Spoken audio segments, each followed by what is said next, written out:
Hello my dear friends, you're in the Military Summary channel, and today we will discuss the situation in Ukraine on the 6th of August of 2023. Today we have a lot of very interesting updates, so we'll start. First we're going to discuss the situation in Crimea, and we are also going to discuss the situation with the western part of Ukraine. These two regions are tightly connected within the situation that took place in these areas.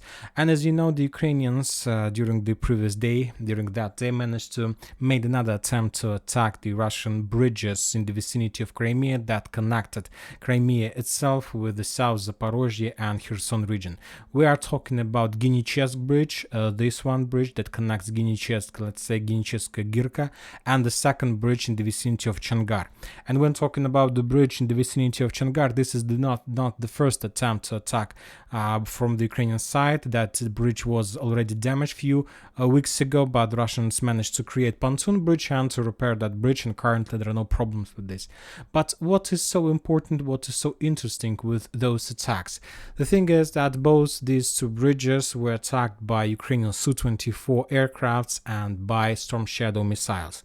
This is the first things, and we can say what is so important. This is not the first time when the Ukrainians were attacking these bridges with those attacks, with those missiles. And let's take a look at the results of those attacks. As you can see, the bridges were damaged, and furthermore, we got also the video of those explosions. This explosion took place in the vicinity of Genichesk. Another explosion took place in the vicinity of Changar. So the bridges were damaged. Of course, we can talk a lot about the connections, about supplying, supporting of Crimea and the mainland through these areas, but currently this is not the most important piece of news. Of course, as you can see, according to this picture, the bridges weren't damaged heavily, so the Russians still can have possibility to use them. Furthermore, they can establish pontoon bridges, but if you remember, when talking about Antonov Bridge, also the situation in the vicinity of that bridge started also with the small damages, but later that was the reason why the Russians took a decision to left Kherson area, because of like almost destroyed bridge. Furthermore, the Russians published the video of air defense system. According to this video, the author of this video claims that on this video we can see how the Russian air defense system Panzer managed to shut down at least one Storm Shadow missile. According to the Ministry of Defense, there were at least 12 missiles, and 9 of them were shut down by the Russian air defense systems, and 3 of them managed to hit the bridges, and we saw the results of those attacks. So what is the most important piece of news, because this is not the first time when the Ukrainians attacked this area? And the most important part is that that attack was made by Su-24, and the Ukrainian sources published the video of possible moment of launching of those Storm Shadow missiles by the Ukrainian Su-24 somewhere in the vicinity of Kherson. So basically, as a result of attack, this of course I can add it to this map softly, and so basically according to this information, the Ukrainians attack the bridge from in one direction and from another direction. Furthermore, according to the Ministry of Defense, there were 12 missiles. 9 of them were shot down by the Russians, and 3 of them managed to get the target. So if we take a look at these Su-24, we see that these Su-24 have possibility to use just 2 missiles at once. So that means that there were at least 6 Su-24 that were attacking the Russian positions, and this is a significant number of aircrafts that were attacking the Russian positions at one time. 6 Su-24. So okay, Su-624, this is not for the first time. The next question: which airport, which airfield the Ukrainians were using for that purposes, for those attacks? And according to information at least we have, there is just one airport and one aviation brigade that has Su-24 that were upgraded to use those Storm Shadow missiles. And we're talking about 7th Aviation Brigade, and the main positions of that 7th Aviation Brigade is on the airfield in the vicinity of Starokonstantinov. Okay, we understand the situation, so what is so important, what's new about this situation? And the thing is that during the previous night, the Russians made massive missile attack all over the entire Ukraine. There were a lot of explosions, and we have already discussed the situation with this airport in Starokonstantinov during the previous videos, and these red squares show us the areas of the main explosions in main like fire in the vicinity of that airfield. If we take a look at this map, we understand that the Russians managed to destroy the fuel depot depot and probably few warehouses of that 7th Aviation Brigade. And one more time, this is the only brigade that, according to information we have, can use these Su-24 that were upgraded to use Storm Shadow missiles. Furthermore, we got a video of the results of those missile strikes. We see the fire brigades, fire machines, that the fire personnel that were trying to reduce the damage, trying to secure the situation in this area. But one more time, the Ukrainians were able to attack using 6 Su-24 the Russian bridges from the base that, according to information we have, was damaged and attacked by the Russian forces during the previous night. So the question I have, and the only logical conclusion that I can make during this situation, there are few things. First of all, as I see, the Russians can't see the Ukrainians' aircrafts. Maybe the Ukrainians are using some kind of technology, because there was like 6 aircrafts that launched out missiles, and neither of them was shut down by the Russian air defense. So the thing is that probably the Russians can't see these type of aircrafts. Maybe the Western countries managed to upgrade those aircrafts with some stealth technology, who knows. But also, this is not the most important topic. As I understand, the Ukrainians are using the following tactics. I think, it's my completely conclusion, you will not be able to find this piece of information anywhere else. The Ukrainians keep their Su-24 somewhere on the territory of Poland, on the NATO country, because this is the only secure way how to secure these aircrafts and to save them. Because the Russians attack the Ukrainians almost every single week. They're making massive missile attacks, and the tactics the Ukrainians use, they're doing the first jump from the territory of Poland on the very low level, and they're entering the territory of Ukraine, and for example, they're landing their ships, aircraft somewhere in the vicinity of Khmelnytsky aircraft. And after that, the Ukrainians making the next wave attack from aircraft of Khmelnytsky, and the Ukrainians are flying to the south, and somewhere from this direction, the Ukrainians attack some Novobuk or even somewhere Pervomaisk or Krapivnitsky. The Ukrainians launch those missiles and attack the bridges. After that, those Su-24 turn their direction and start movement back in direction of Khmelnytsky aircraft. On Khmelnytsky, of course, those aircrafts landed, and after that, the Russians see the entire movement of those Su-24 from Khmelnytsky to the fire position. But after Khmelnytsky, the Ukrainians make another start of their flights, and they're flying back to the territory of Poland, and they're landing somewhere there.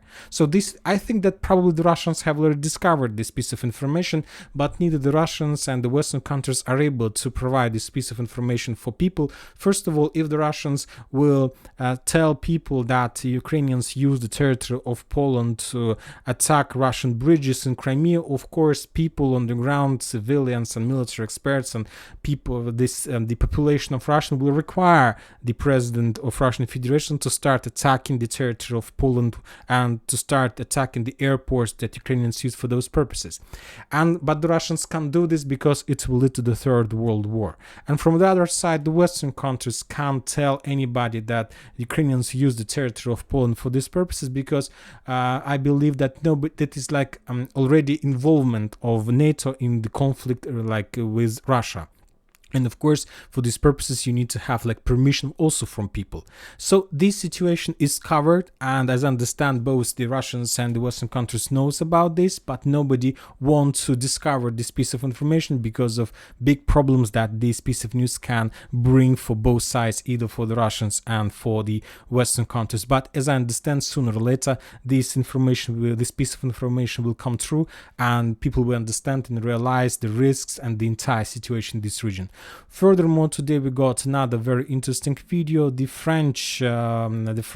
France have sent the Ukrainians another missiles, air to land missiles, Scalp. This is the French type of this is analog of Storm Shadow. Basically, this is the same missile, but with from another producer of this type of missiles. As you can see, Zelensky signed his words glory to Ukraine, and Now we see that the France have provided Ukrainians this type of missiles. We understand the France have their own reasons, and of course they have failed this situation in the Niger, in Mali, in Burkina Faso, in Senegal, and this is like just a regular act of revenge from the France for the Russians. Now let's move back. So this is my understanding of the situation. Anyway, sooner or later we're going to understand whether this piece of information is correct or probably maybe my speculation. Now we're moving to the ground and let's start discussing this topic. And first we're going to start with the Bradley Square. The Ukrainians during the day made another attempt to attack the Russian positions. That was a small reconnaissance in combat, probably reconnaissance in force. And after the Ukrainians started movements, the Russians managed to discover them. And after that, the Russians start bombing and shelling the Ukrainians, and as a result of that attack, the Ukrainians lost few armored vehicles and a few platoons of infantry. The main forces of Ukrainian infantry managed to land and to cover and to take their positions among the brushes and the forest lines in this area. We see the fresh video of destroyed Ukrainian armored vehicles. Like at least on this video, we see at least 3 new armored vehicles that were destroyed during the previous 24 hours. One more time, for now it's very difficult to understand the real ways and the real directions of Ukrainian attack, but basically we see that they were the same directions as we saw during the previous days. Furthermore, as we discussed in the previous videos, the Russians have already created new type of electronic warfare weapon to shut down and suppress the drones during any attempt of attack. Now we are moving further to the Vremivka tactical bridgehead. The Ukrainians launched another attack in that direction, but all the Ukrainian attacks were repelled by the Russians, and the battle has ended without any progress for the Ukrainians. So yet Urozhaine still remains under Russian control. The Russians are not planning to step back, and during those attacks, the Russians lost more. The Russians managed to repel the Ukrainian attack, and the Ukrainians lost more soldiers. The Ukrainians published some videos how they were bombing and shelling that settlement during the previous days before the Ukrainians launched that attack, so something like artillery preparation. The Russians reported that as a result of clashes in Zaporozhye area, the Ukrainians lost 80 soldiers and 7 armored vehicles. So as you can see, the level of losses correlates with the activity in this area. We see that activity was reduced completely. The only interesting area I would like to point your attention to is direction in the vicinity of Gulay Polya. The Russians were bombing the Ukrainian positions in that area using tanks from hidden position. We can see on this video a small accumulation of Ukrainian reconnaissance team that probably were returning back from another reconnaissance operation, but the Russians didn't allow them to complete their mission, and using tanks and attacks, those reconnaissance team was destroyed. And this is not the first video from this region. Probably this is the second video from that area. Few weeks ago, there was another video from this almost the same tank. The Russians were bombing the Ukrainian positions in that forest line. So maybe that was not even a reconnaissance operation, but even some kind of rotation process that the Russians were trying to break, and as I understand, that attack was pretty successful. So the main movements of the Ukrainian forces in this area are lays along the railways. Now we're moving to the South Donetsk area. We got very interesting updates from this territory. The Ukrainians have activated their movements in this area. And first, the Ukrainians during the previous days, while the clashes in Urozhaine and Staromayorsk, started accumulation of their forces along this defense belt in front of Novodonetsk. So this is the main defense belt of the Ukrainian forces. They started accumulation of the forces with the next attempt to attack in direction of Novovodyanaya, and with another attempt to attack in direction of Novomayorsk, and of course to attack in direction of Shevchenkova. So these are 3 main settlements that Ukrainians will try to capture during the next waves of attacks. The Russians have already discovered the Ukrainian positions and started bombing the Ukrainians with artillery systems, with TOS flamethrower systems. For example, on this video we can see how the Russians discovered the Ukrainian accumulation of forces before probably the next attempt to attack, and after the reconnaissance team sent the coordinates for the Russian artillery systems, the Russians start bombing and shelling Ukrainian positions and that forest line. Of course, we haven't received any numbers of results of those attacks, but anyways, understand, nothing managed to survive after the attack of another TOS flamethrower system. And the Ukrainians have already also started some kind of preparation of upcoming offensive operation in this area by bombing and shelling the Russian trenches in the vicinity of Shevchenkova. And this video is very interesting because this video shows us the real position of Russian forces. And because the previous version of this map, according to my understanding, the Russians were to the south of this lake, but currently we see that Ukrainians were bombing these forest lines. So basically it confirms that the Russians have captured this lake and this riverside, and after that, of course, it reduced the chances for the Ukrainians to complete any successful operation to the south from this direction. The Russians reported that as a result of fierce fightings in the vicinity of South Donetsk area from, let's say, this Novomayorska, Novodonetska, Pavlovka, Ugledar, Volodymyrovka, the Ukrainians lost 150 soldiers, so the level of losses is very heavy, as you can see. When talking about Donetsk area, as we discussed in the previous video, the Ukrainians, probably as an act of revenge against the situation in Kupiansk when the Russians attacked the blood centers, the Ukrainians bombed that Donetsk, the capital of DPR, with cluster rounds, and it's like, as you know, it's a real crime. It's a crime to attack the civilian area with the cluster shells. As I know, according to information we have, the Russians haven't attacked the Ukrainian cities with cluster rounds, ever since the beginning of the special military operation, but we see that Ukrainians have already opened this dangerous page. And the Russian Ministry of Defense reported that during the day they managed to repel few attacks in the vicinity of Marinka. And today also the Russians published the video how another reconnaissance team of Ukrainian forces were moving in direction between the ruins of Marinka. That reconnaissance team was discovered by the Russian special forces, and after that the Ukrainian reconnaissance team was attacked by all types of weapons the Russians have, and they forced the Ukrainians to stretch and to step back, and the Ukrainians were forced to step back, probably the forces of 79th Air Assault Brigade. When talking about Avdiivka, we haven't received anything, just a few updates from the Ukrainian side, how they were bombing and attacking the Russian position, just a regular routine without any changes on the ground. We haven't received nothing during the previous 24 hours about the situation in Krasnogorovka. After the Russians captured the positions along the railways, they took a small operational pause, and currently they're regrouping, and probably within the next 48 hours they will restart their offensive operation in the direction of Krasnogorovka. Furthermore, the Ministry of Defense of Russian Federation reported that during the previous 24 hours, the Ukrainians was the side who was trying to counterattack the Russians along the railways. All the Ukrainian attacks were repelled by the Russians, and the Ukrainians were forced to step back. And now there is a regrouping process from the Russian side.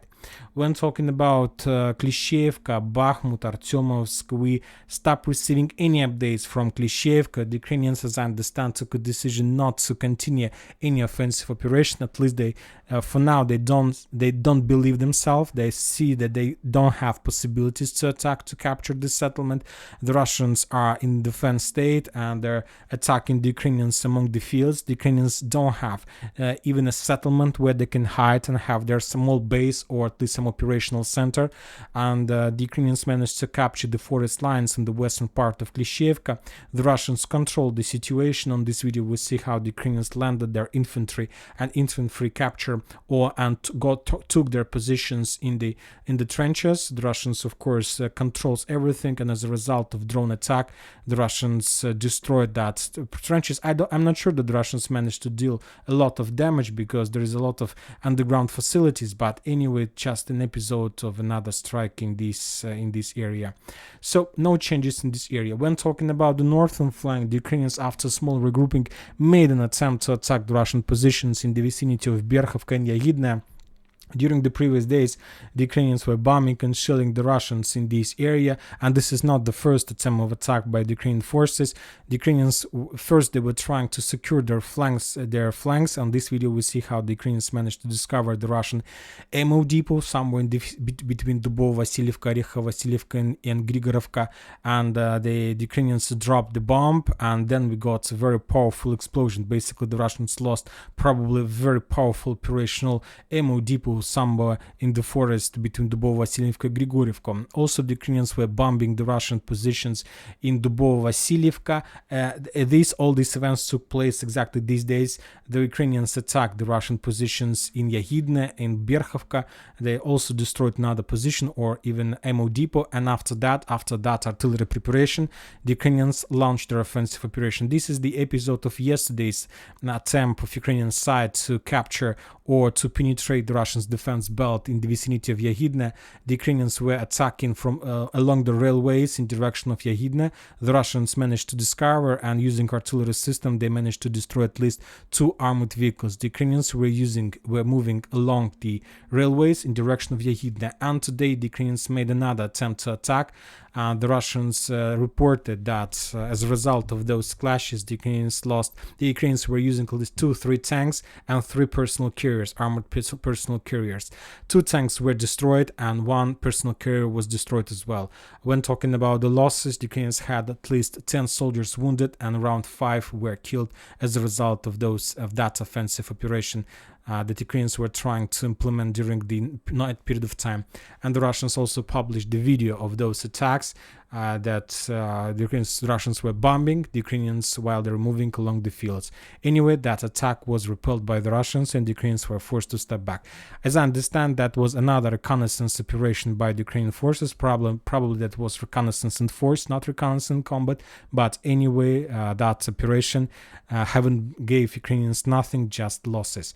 Very interesting updates are coming from the northern flank of Artyomovsk, and this is the area where the Russians are advancing. And today the Russians published another video of bombing and shelling the Ukrainian positions on the Sivers bridgehead in the vicinity of Vyemka.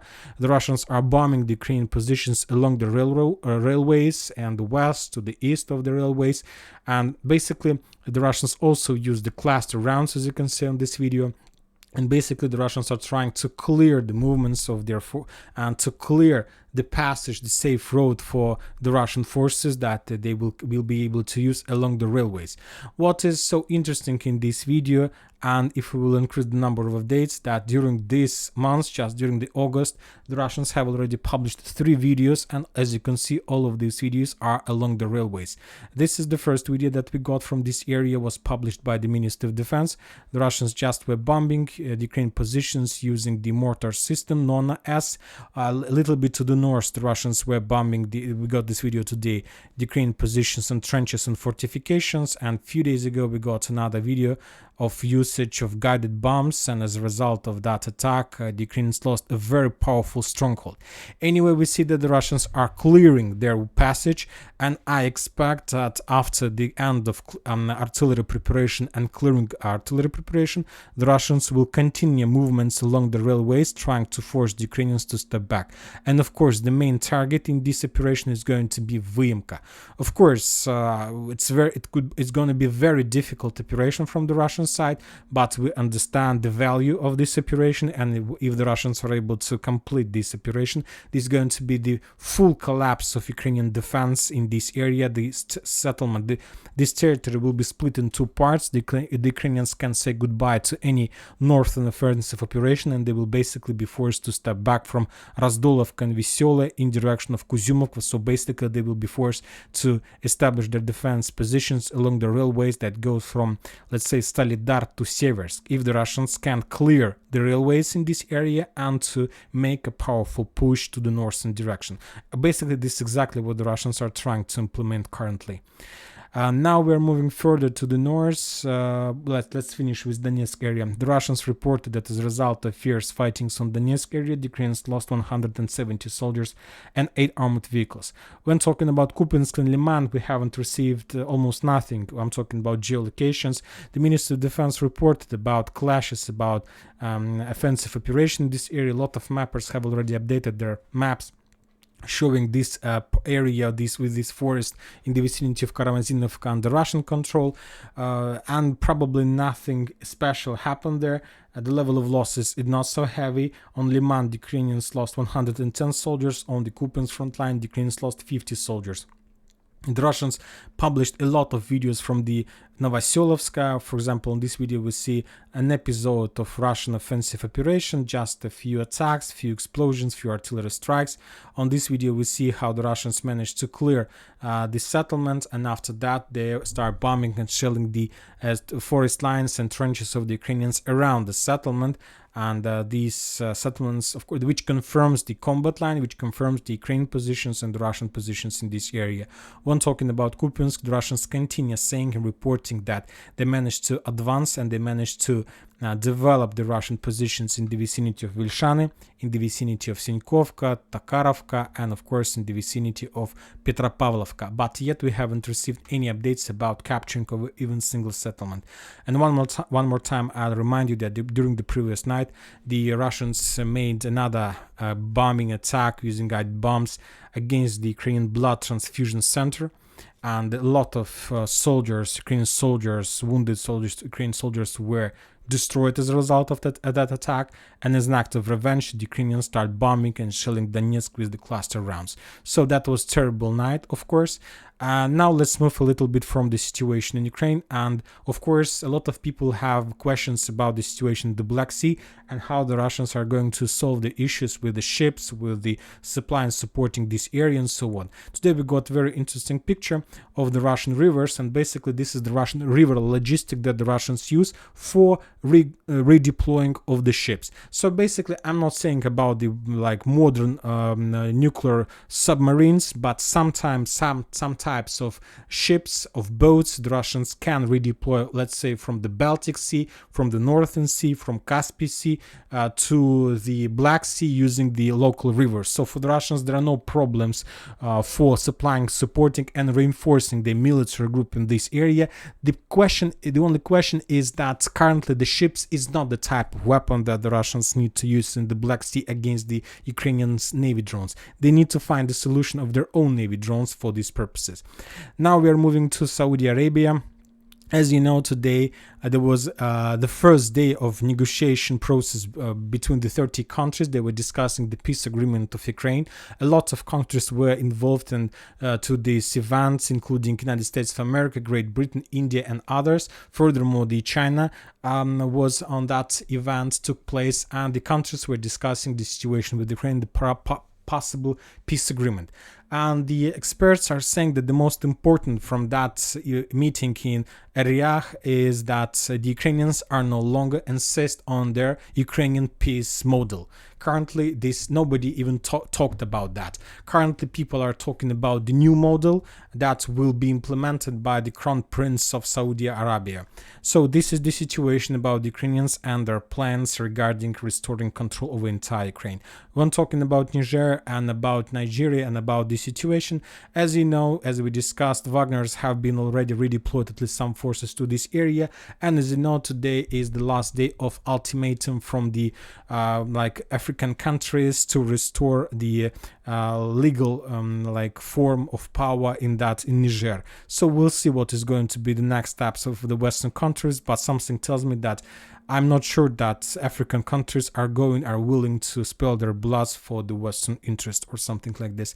And that's it for today. Military Summer channel reminds we condemn any violence in the world. Thank you for watching. Subscribe to my channel, put your likes, join my Patreon, and have a good day. Bye bye.